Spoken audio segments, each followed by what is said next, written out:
Azərbaycanın qədim yaşayış məntəqələrindən olan Zəngilan rayonunun Mincivan qəsəbəsinin erməni işğalçılarından təmizlənməsindən 5 il ötür.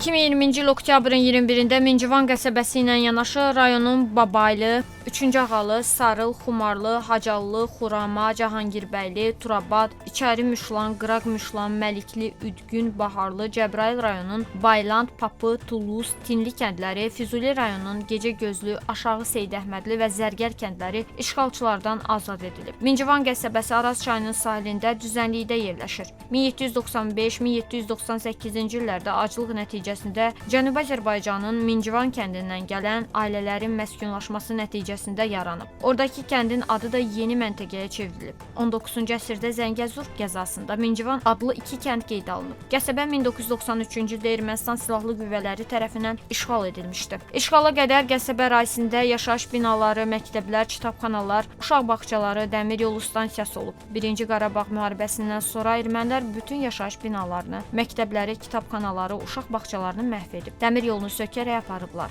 Düşmən buradakı rizlərin bir hissəsini satıb, bir hissəsindən isə tank əleyhinə istehkamlar qurmuşdu. Asiya Çempionlar Liqasının oyunları çərçivəsində Təbrizin Traktor komandası Birləşmiş Ərəb Əmirliklərinin Əl Şarcə komandası ilə qarşılaşıb. Bu haqda İdman mediası məlumat yayıb. Oyun oktyabrın 20-si yerli vaxtla axşam saat 19:30-da Birləşmiş Ərəb Əmirlikliyinin Şarcə şəhərinin stadionunda keçilib. Traktor komandasının üstünlüyü nəticəsində keçilən qarşılaşma 5-0 Təbriz təmsilçisinin xeyrinə başa çatıb. Bununla da Traktor 5 xalla turnir cədvəlində 3-cü sırada yer alır.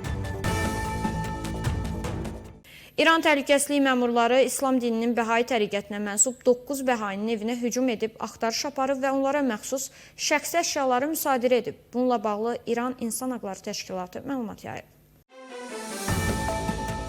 Məlumata görə evlərində axtarış aparan bəhailərdən 7-si həbs olunaraq naməlum yerə aparılıb. 3 qadın və 4 bəhai kişinin həbs səbəbləri barədə açıqlama verilməyib. Qeyd edək ki, hazırda İranda 300 mindən çox bəhai yaşasa da İran Konstitusiyası bəhai təriqətini rəsmən tanımır. İran Mədəni İnqilab Ali Şurasının qərarına əsasən bəhai təriqətinə mənsub olanlar ölkədə vətəndaşlıq hüququ olmayan insanlar sayılırlar. Azərbaycan tarixində Urmiya qəssabı kimi tanınan İsmail Simkonun nəslindən olan Human Simko, Azərbaycan xalqını qırğınla hədələyən qalmaqallı açıqlamalar verib. O, paylaşımında Kürd terror qruplaşmasının tərəfdarlarının son hərəkətlərinə reaksiya verən Azərbaycan xalqını ekstremist cəryan adlandırıb və əlavə edib. Sizin qanınızı tökməkdən bir an belə çəkinməyəcəyik.